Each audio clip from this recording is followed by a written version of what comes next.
Welcome to Star Bios, where we delve into the fascinating lives of Hollywood's most iconic stars.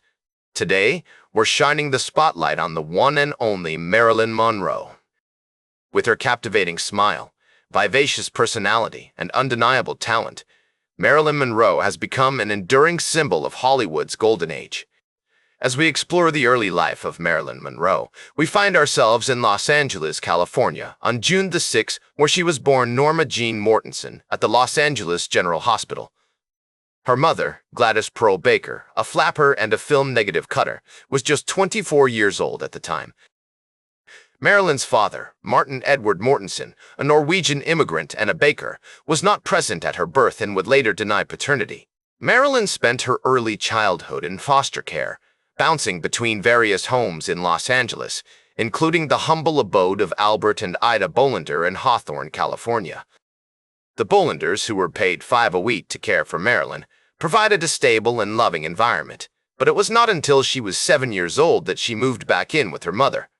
Gladys, who struggled with mental health issues and financial instability, did her best to provide for Marilyn, but their life together was marked by uncertainty. They lived in a small apartment on Hoover Street in Los Angeles, where Gladys worked tirelessly as a film cutter to make ends meet. Despite the challenges they faced, Gladys instilled in Marilyn a love of movies and music, often taking her to the cinema and encouraging her to sing and dance. In 1933, when Marilyn was just 7 years old, she began attending the Emma R. Shaw Junior High School in West Los Angeles. Although she struggled academically, Marilyn found solace in her love of reading and writing, often escaping into the world of fiction to cope with the difficulties of her home life. She was especially fond of adventure stories and fairy tales, which sparked her imagination and fueled her dreams of becoming an actress. The Great Depression had a profound impact on families like Marilyn's, with many struggling to make ends meet. The rise of Hollywood and the film industry also played a significant role in shaping Marilyn's aspirations, as she began to dream of becoming an actress. In 1937, when Marilyn was 11 years old, she moved to Van Nuys, California, to live with her mother's friend, Grace Goddard. The Goddard family provided a more stable environment for Marilyn, and she began to flourish in school, developing a passion for music and dance. However, this period of stability was short-lived, as Gladys's mental health continued to deteriorate, leading to her being institutionalized again in 1938. The loss of her mother's presence had a profound impact on Marilyn, who felt abandoned and alone. She began to act out, seeking attention from her caregivers and struggling to adjust to the constant changes in her life. Despite these challenges, Marilyn persevered, finding comfort in her creativity and her determination to succeed. With her early life marked by hardship and uncertainty, Marilyn has already begun to develop the resilience and adaptability that would serve her well in her future career. As Marilyn entered her teenage years, she began to develop a passion for modeling and acting. She attended Van Nuys High School, where she was an average student but excelled in her drama class. Her teacher, Mrs. Ferguson, encouraged Marilyn's love of acting, and she soon landed her first modeling job at the Blue Book Modeling Agency in Los Angeles. The agency's owner, Emmeline Snively, saw great potential in Marilyn and helped her secure various modeling gigs, including a contract with the prestigious 20th Century Fox Studios. In 1944, at the age of 18, Marilyn began working as a model for the Blue Book Modeling Agency, posing for photographers like Richard Avedon and André de Diennes. Her striking features, curvaceous figure, and charming personality quickly made her a sought-after model, and she soon appeared on the covers of numerous magazines, including 17 and Photoplay. Marilyn's modeling career paved the way for her entry into the film industry. In 1946, she signed a contract with 20th Century Fox Studios, where she began taking acting classes and landing small roles in films like Scudda Who, Scudda Hey, and Dangerous Years. Her breakthrough role came in 1950, when she played the part of Claudia Caswell in the film All About Eve, starring alongside Bette Davis and Anne Baxter. The success of All About Eve catapulted Marilyn to stardom, and she soon became known for her sultry voice, captivating smile, and undeniable charm. She went on to star in a string of successful films, including Gentlemen Prefer Blondes, How to Marry a Millionaire, and The 7-Year Itch.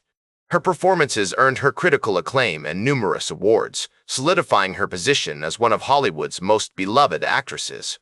Throughout her career, Marilyn was driven by a fierce determination to succeed.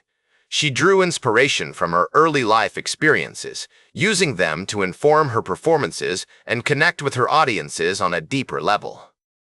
Her resilience and adaptability, developed during her tumultuous childhood, served her well in the face of adversity, and she became known for her professionalism and dedication to her craft.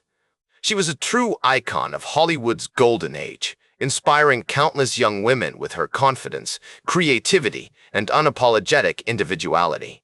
Her legacy continues to endure, and her influence can be seen in many aspects of popular culture today. In the late 1950s, Marilyn's personal life began to take center stage. Her marriage to Arthur Miller, a renowned playwright, had begun to unravel, and she found herself struggling with the pressures of fame and the scrutiny of the public eye. Despite these challenges, Marilyn continued to act in films, including Some Like It Hot and The Misfits, which would become some of her most iconic roles. However, behind the scenes, Marilyn was battling with mental health issues, including depression and anxiety. She had also become dependent on prescription medications, which further exacerbated her struggles. In 1961, she checked herself into a psychiatric hospital, where she spent several weeks undergoing treatment. This period marked a turning point in Marilyn's life, as she began to reevaluate her priorities and seek help for her mental health.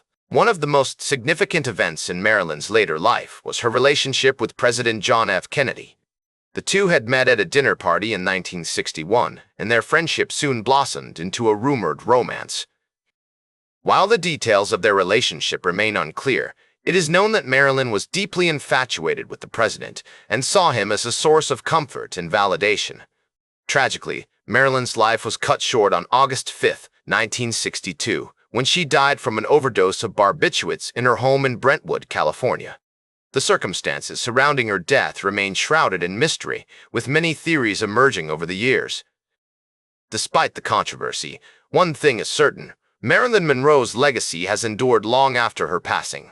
In the years following her death, Marilyn's films continued to captivate audiences, and her style and charm inspired a new generation of actresses and fashion icons. Today, she remains an iconic figure in popular culture, symbolizing the glamour and sophistication of Hollywood's golden age.